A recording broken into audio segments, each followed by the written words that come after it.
Hello, welcome to prompt 2 of my master's portfolio. My name is Dorette Harvey. What roles does reflection play in your own instructional practices?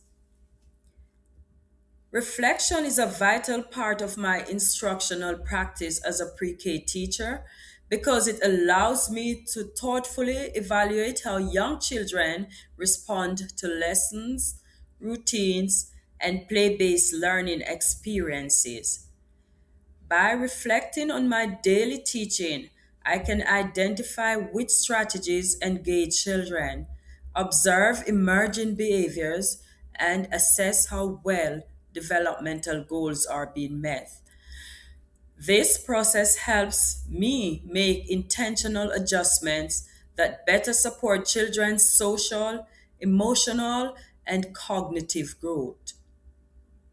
Reflective practice moves my teaching beyond simple delivering activities to understanding why certain approaches are effective and how they impact students' learning.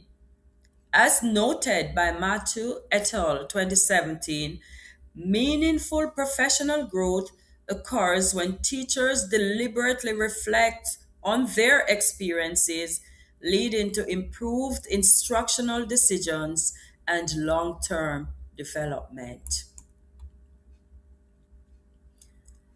How do you utilize peer experts in becoming a better teacher? Observing colleagues helps me gain new perspectives on classroom management, differentiated instructions, and effective ways to support diverse learners with varied development and language needs. Constructive peer feedback challenges my assumptions and help me refine my instructional practices. Collaboration with colleagues strengthens reflective teaching through shared experiences and professional support. Matthew et al. 2017. Attending professional development sessions has helped me grow as an educator by becoming more reflective, adaptable, and better prepared to meet the diverse needs of my students.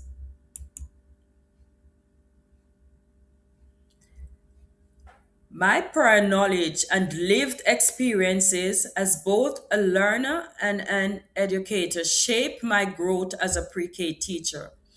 Understanding child development, cultural backgrounds, and family dynamics helps me respond effectively to students' individuals' need.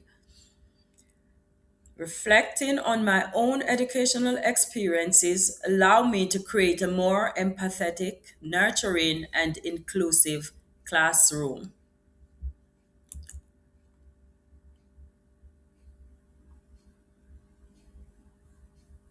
I thought this lesson for the first group of pre K students I worked with in the United States. And overall, it was effective in addressing the needs of diverse learners. The lesson included a balance of whole group, small group, and individual activities, along with predictable routines such as greeting circle, morning message, and closing circle, which supported children who benefit from structure and consistency.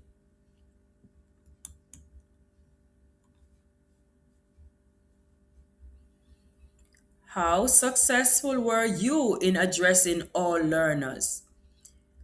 Using varied strategies, music, movement, hands on activities, visual supports, and discussion helped ensure accessibility for all learners.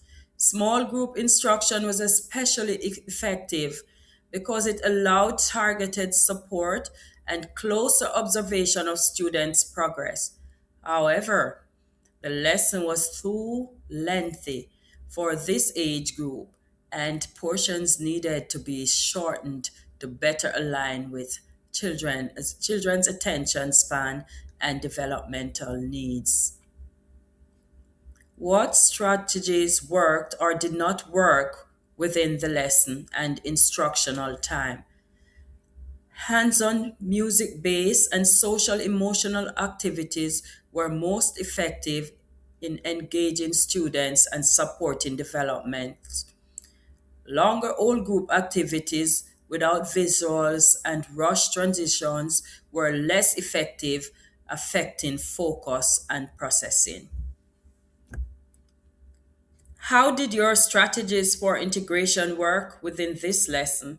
What changes would you make to ensure multiple content areas were covered more successfully? The lesson effectively integrated literacy, math, science, social emotional learning, and physical development through the cohesive theme Nature's Giants.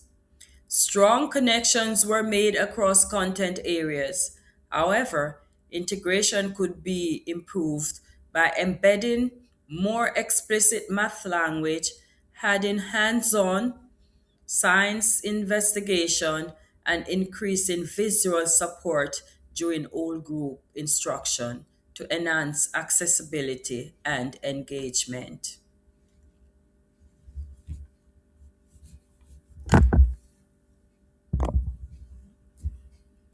What was successful in this lesson? How did it vary from your previous lesson?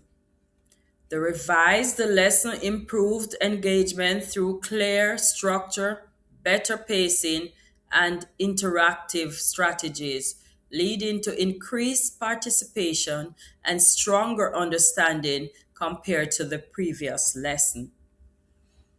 How prevalent was cultural diversity and community engagement within your planning and presentation? Were you successful? Explain how you determined that success. The lesson included limited cultural diversity but could be strengthened through international community connections and virtual nature experiences. Students' engagement improved with interactive strategies, leading to increased participation, fewer redirections, and deeper understanding. What level of student engagement existed in both interactions, and how might you continue to alter this for future classes? Students' engagement was present in both lessons. However, the revised lesson showed higher and more consistent engagement. Interactive strategies and varied teaching methods increased participation, reduced the needs for redirection, and supported deeper understanding, demonstrating improved engagement and learning outcomes.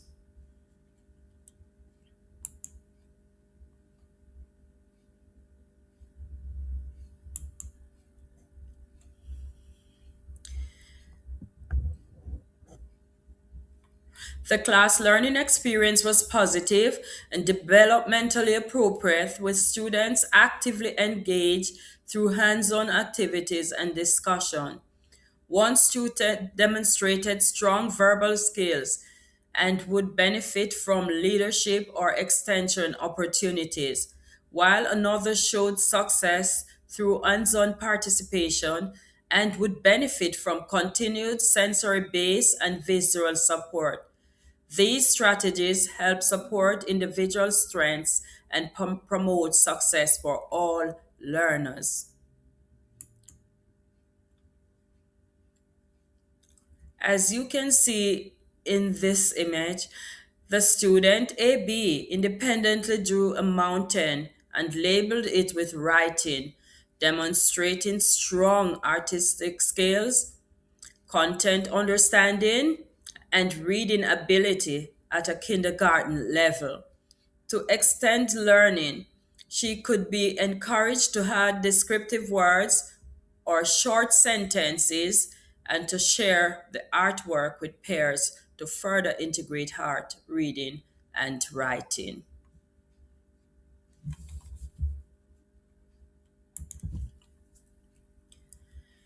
Here is an image of the second student Student demonstrating well developed fine motor skills by holding the pencil with a controlled, mature grasp and maintaining steady hand positioning while writing. Yes, strong hand strength, coordination, and readiness for early writing tasks. The previous picture showed KB demonstrating good fine motor skills. In this picture, he requested that the sentence from the chart be rewritten. The writing sample demonstrates strong early writing skills for a pre-K child. The child wrote full, easy to read sentences with good spacing and clear letters and use descriptive words such as big, huge, and gigantic. The work shows good hand control and sentence building, and it is ready for kindergarten.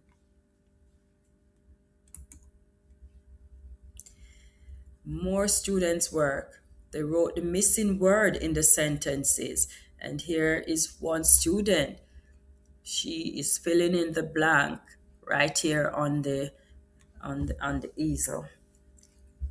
There's another student doing the same, and as you can see, they use descriptive words to fill in the blanks. My graduate coursework had a significant impact on my teaching practice by strengthening my understanding of assessment, diversity, family engagement, and interdisciplinary planning. Courses such as comprehensive language and literacy assessment and intervention helped me analyze students' data and apply targeted strategies to support literacy development, particularly for linguistically diverse learners. Diverse classrooms in global and social contexts deepened my understanding of culturally responsive teaching and reinforced the importance of viewing students' background as strengths.